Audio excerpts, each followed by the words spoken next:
पैसा कई लोगों के लिए ये सिर्फ खर्च करने की चीज है, कुछ के लिए चिंता का कारण भी है। पर क्या हो अगर हम इसे एक जिम्मेदारी की तरह देखें, मतलब ऐसी चीज जिसे थोड़ी इज्जत देने से शायद हमारी जिंदगी बदल सकती है। बिल्कुल, भारत में ये सोच आम है ना। या तो पैसे को एकदम बुरा मान लो, हाँ, कि सारी मुसीबतों की जड़ है, या फिर बिल्कुल लापरवाही से उड़ा दो।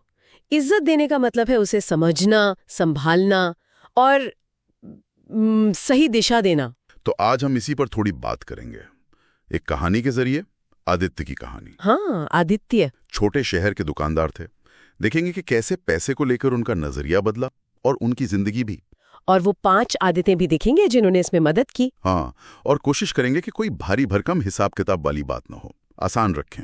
ठीक है, चलिए इसे खोलते हैं। तो आदित्य, जैसा आपने कहा, कोल्हापुर में एक किराना दुकान चलाते थे जी। कमा लेते थे, पर पैसा टिकता नहीं था। अच्छा। उनकी सोच वही थी, पैसा तो आता जाता रहता है, घर का खर्च तो था ही, पर वो सामाजिक दबाव में। हाँ, शादियों में, त्योहारों में। बिल्कुल, किसी रिश्तेदार की शादी में 1 लाख रुपए लगा दिए, ज्यादा सोचा नहीं। बचत वो तो मतलब लिस्ट में ही नहीं थी। ये नजरिया कब बदला, कोई खास वजह? हाँ, एक मुश्किल आई। उनके भाई की तबीयत अचानक बहुत बिगड़ गई। अस्पताल का बिल आया सीधा 2 लाख रुपए। और आदित्य के पास कुछ नहीं था, मतलब जमा पूंजी नहीं थी। कर्ज लेना पड़ा। ये तो बड़ा झटका होता है। बहुत बड़ा। और तभी उनकी मुलाकात श्रीकांत जी से हुई। एक रिटायर्ड अकाउंटेंट थे। अच्छा। उन्होंने आदित्य को बड़ी सीधी सी बात समझाई। कहा, आदित्य, पैसा तुम्हारा नौकर है, मालिक नहीं। गहरी बात है। अगर तुम इसे इज्जत दोगे तो ये तुम्हें इज्जत देगा। और ये बात ना आदित्य के दिल में बैठ गई। तो इस नई सोच के साथ उन्होंने क्या करना शुरू किया? पहली आदत क्या थी? पहली और शायद सबसे जरूरी आदत, पैसे का हिसाब रखना। कहाँ जा रहा है पैसा, ये देखना। बिल्कुल, ये सिर्फ लिखना नहीं है, समझना है कि पैसा बह कहाँ रहा है। आदित्य ने तो एक सिंपल सी गूगल शीट बनाना शुरू की। ओके। और पता क्या हुआ?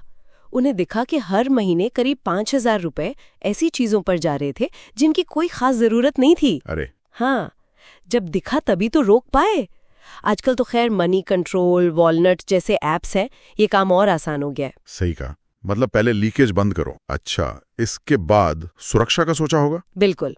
दूसरी आदत, इमरजेंसी फंड बनाना। हाँ, ये तो बहुत सुना है। हाँ, पर करते कम लोग हैं।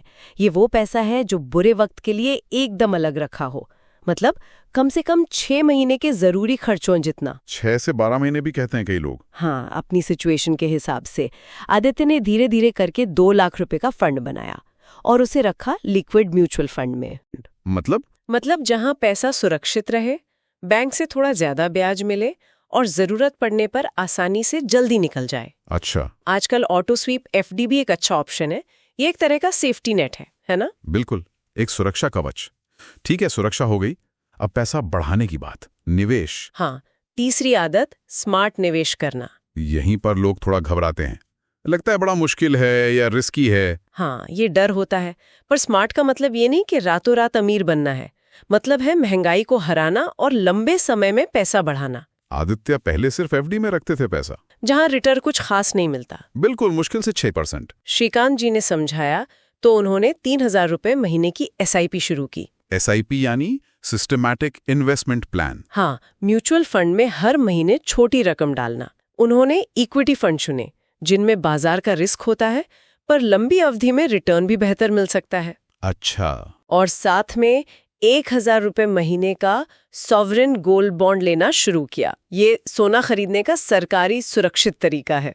तो डाइवर्सिफाई किया, थोड़ा इक्विटी थोड़ा गोल्ड। हाँ, लक्ष्य था कि भाई एफडी से बेहतर करीब 10-12% सालाना रिटर्न मिल जाए। आज तो SIP, SGB ये सब बहुत आसान हो गया है आम लोगों के लिए भी। सही, छोटे छोटे कदम। चौथी आदत क्या थी? चौथी आदत थी अनावश्यक खर्चों से बचना। अच्छा, वो जो शुरू में बात हुई थी। हाँ, सामाजिक दबाव वाले खर्चे। बिल्कुल, दिखावा, दूसरों को इम्प्रेस करना। आदित्य ने सीखा कि हर जगह महंगा तोहफा देना या हर नया फोन लेना जरूरी नहीं है। उन्होंने ना कहना सीखा, विनम्रता से। ये मुश्किल होता है कई बार। होता है, पर इससे पता है क्या हुआ?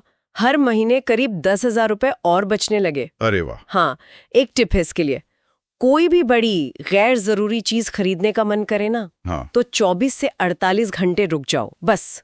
अक्सर वो खरीदने की इच्छा या तो कम हो जाती है या खत्म ही हो जाती है। ये तो काम की टिप है, 24 घंटे वाला नियम। ठीक है। और 5वीं आदत, ये सब करने के लिए? हाँ, यहाँ दिलचस्प बात यह है कि 5वीं आदत इन सब को ताकत देती है। लगातार सीखते रहना, मतलब वित्तीय शिक्षा, खुद को अपडेट रखना। बिल्कुल।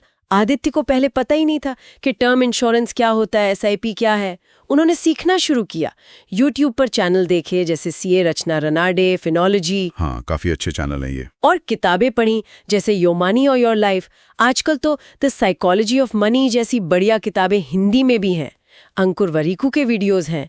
ज़ीरोधा, ग्रोव जैसे ऐप्स पर भी काफी जानकारी मिलती है। मकसद ये नहीं कि एक्सपर्ट बन जाएं। नहीं नहीं, बिल्कुल नहीं।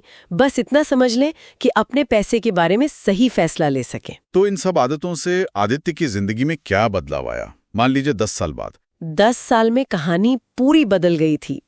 आदित्य का जो निवेश पोर्टफोलियो था, मतलब सारे निवेश मिलाकर, वो करीब 40 लाख रुपए का हो गया। क्या बात है। उन्होंने एक साइड हसल भी शुरू किया। आसपास के बच्चों को थोड़ी बेसिक अकाउंटिंग सिखाते थे। उससे महीने के कोई 15,000 के पैसिव इनकम आने लगे। पैसिव इनकम मतलब जिसके लिए रोज रोज खटना ना पड़े। हाँ, अब वो अपने बच्चों की अच्छी पढ़ाई के बारे में सोच सकते थे, एक छोटा सा घर लेने का सपना देख सकते थे। पर सबसे बड़ी बात, क्या? वो टेंशन फ्री थे। पैसे को लेकर जो एक लगातार चिंता रहती थी ना, वो खत्म हो गई। और समाज में भी इज्जत बढ़ी। लोग उनसे सलाह लेने आने लगे। कमाल है, एक पूरी ट्रांसफॉर्मेशन। तो इसका क्या मतलब है? ये कहानी हमें क्या सिखाती है? यही कि पैसे को इज्जत देना ये कोई अमीर बनने की स्कीम नहीं है। ये समझदारी, अनुशासन है। और जानकारी? हाँ, और सही जानकारी। इससे अपनी और अपने परिवार की जिंदगी को हम सुरक्षित और सम्मानित बना सकते हैं। तो संक्षेप में कहें तो वो 5 आदतें हैं। पहला, हिसाब रखना। हाँ। दूसरा, इमरजेंसी फंड। तीसरा, समझदारी से निवेश। चौथा, फिजूल खर्ची से बचना। और 5वां, सीखते रहना। सही, छोटे कदम, बड़ा बदलाव। बिल्कुल। अच्छा, अगर सुनने वालों को ये बातचीत, ये जानकारी उपयोगी लगी हो तो डिस्क्रिप्शन में एक UPI लिंक दिया गया है, उसके जरिए आप हमें समर्थन दे सकते हैं। जी, आपके सहयोग से हमें ऐसी और जानकारी लाने में मदद मिलेगी। और जाते जाते सबके लिए सोचने वाली एक बात छोड़ जाते हैं। आज आप या कोई भी पैसे को थोड़ी और इज्जत देने के लिए वो पहला छोटा सा कदम कौन सा उठा सकता है, चाहे वो कितना ही मामूली क्यों ना लगे।